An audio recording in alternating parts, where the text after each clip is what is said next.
Henesis, Kabanatang 10. Ang mga ito ang mga salin lahi ng mga anak ni Noe, sina Sem, Ham at Japhet, at sila ay nagkaanak pagkaraan ng baha. Ang mga anak ni Japhet, sina Gomer, Magog, Madai, Javan, Tubal, Meshek at si Tiras. Ang mga anak ni Gomer, sina Ashkenaz, Rifat at Togarma.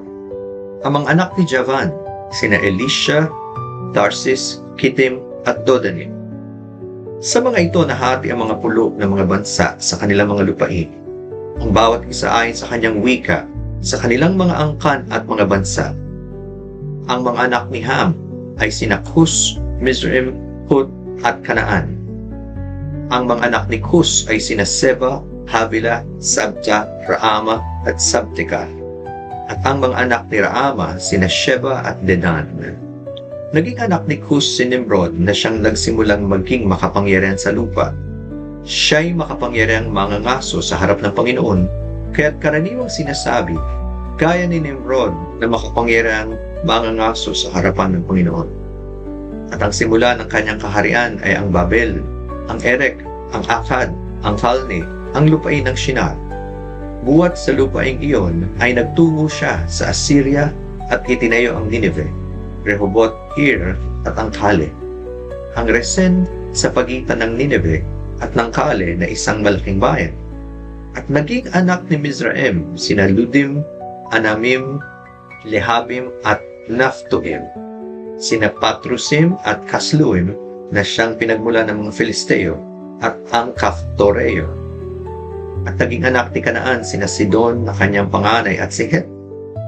At ang mga Jebuseo, Amoreo, ang mga Gergeseo, ang mga Heveo, Araseo at Sineo, ang mga taga-Arvad, Zemareo, Hamateo at pagkatapos ay kumalat ang mga angkan ng Kananeo. Ang hangganan ng lupain ng mga Kananeo ay mula sa Sidon patungo sa Gerar hanggang sa Gaza patungo sa Sodoma at Gomora at Adma at Zeboim hanggang Lasal. Ito ang mga anak ni Ham ayon sa kanilang angkan, wika, mga lupain at kanilang mga bansa. Nagkaroon din ng mga anak si Sem na ama ng lahat ng mga anak ni Eber na siyang matandang kapatid ni Japhet. Ang mga anak ni Sem sina Elam, Ashur, Arphaxad, Lud at Aram. Ang mga anak ni Aram sina Uz, Hul, Geter at Mas. Naging anak ni Arphaxad sina Shela at naging anak ni Shela si Eber. Nagkaanak si Eber ng dalawang lalaki, ang pangalan ng unay Peleg, sapagkat sa mga araw niya ay nahati sa lupa, at ang pangalan ng kanyang kapatid ay Joktan. Naging anak ni Joktan sina Almodad, Shelef, Hazarmavet at si Jera, sina Hadoram, Uzal at Tikla, sina Obal, Abimael at Sheba, sina Ophir, Havila at Jobab. Lahat ng ito ay naging anak ni Joktan. Ang naging tahanan nila ay mula sa Mesha patungo sa Sefar na siyang bundok sa silangan. Ito ang mga anak ni Sem ayon sa kanilang angkan, wika, lupain at bansa. Ito ang mga angkan ng mga anak ni Noe ayon sa kanilang lahi at bansa. Sa mga ito nagsimulang kumalat ang mga bansa pagkatapos ng baha. Mga aral na matututuhan sa Henesis, Kabanatang 10.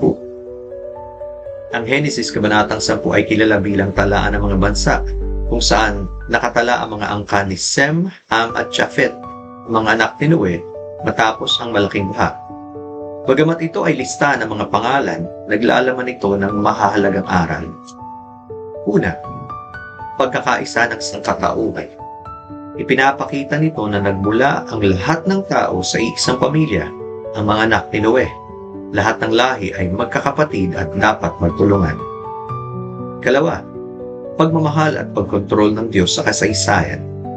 Ipinamalas ng Diyos ang kanyang kapangyarihan sa pagpapalaganap ng tao. Bawat bansa, wika at teritoryo ay nabuo ayon sa kanyang plano. Katlo, panganib ng makasariling ambisyon.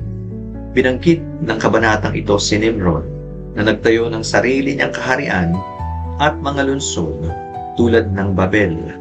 Ito ay nagpapaalala na ang paghahanap ng kapangyarihan at kasikatan para sa sariling pangalan ay madalas nauuwi sa pagsuway sa Diyos.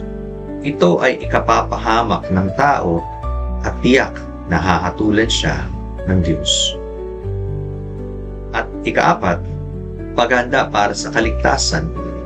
Ang linya ni Shem ang pinagpugatan ng lahi na magdadala kay Abraham at sa bansa ng Israel na siyang magiging daan sa kaligtasan ng sangkatauhan. Sa linyang ito, darating ang tagapagligtas, ang ating Panginoon Kristo. Kaya kung paano naganap noon, gayon pa rin, iniingatan ng Diyos ang mga matuwid na lahi na may takot at pag-ibig sa Kanya. Kasama ka ba dito, kaibigan? Sana nga ay magtiwala ka sa ating Panginoong Kristo bilang Panginoon at tagapagligtas. Purihin ang ating Diyos.